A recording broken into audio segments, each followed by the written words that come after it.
The beautiful temple stood so tall and elegant.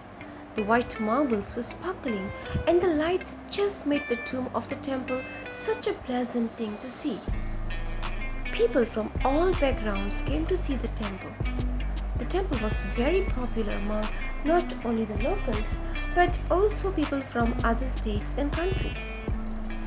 The temple was not popular just because of its aesthetic beauty, but also because of the events and festivals that were conducted throughout the year. The temple was run by a large number of people. Some of them were very rich and they were contributing to the temple in many ways, especially financially. Then there were another group of people who were not very gifted financially, but they worked very hard physically to make all the events and festivals great.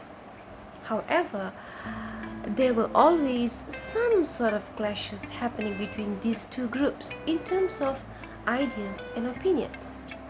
Well, it's only natural for different people to have different opinions as long as the differences contribute to the betterment of the temple and the visitors.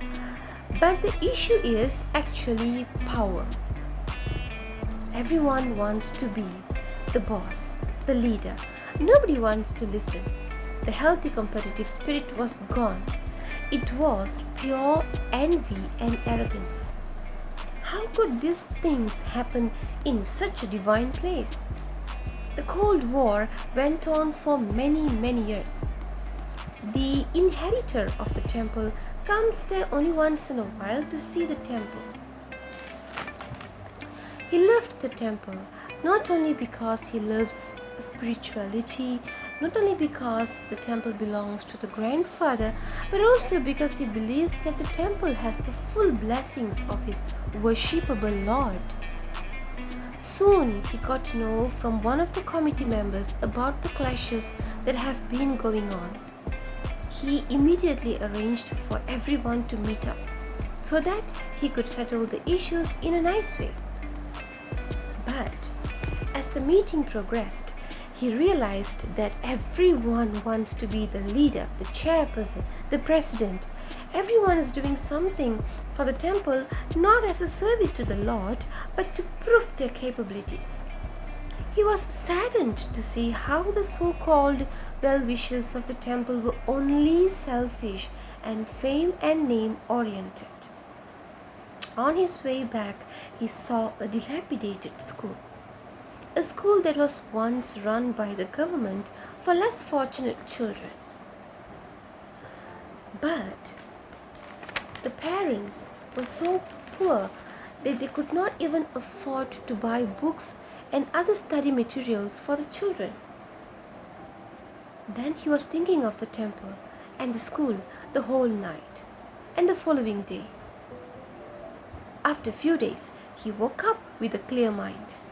He ordered that the temple should be demolished. The expensive marbles and all luxury items are to be sold, and the money should be used to buy books and other study materials for the children. The Lord will be happy, he believed. The land will be sold and the money will be used to renovate the school. Last but not least, the deities, his worshipable lords, will be worshipped in the school instead. He thought God will be much more happy to be in a place where children are learning than in a place where people are fighting.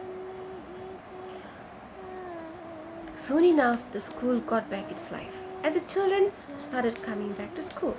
The government arranged for teachers and other needed staffs. And in a nice altar in the school library, his worshipable Lord was smiling there gracefully. Don't try to see and impress God. Think and act in a way that God sees you.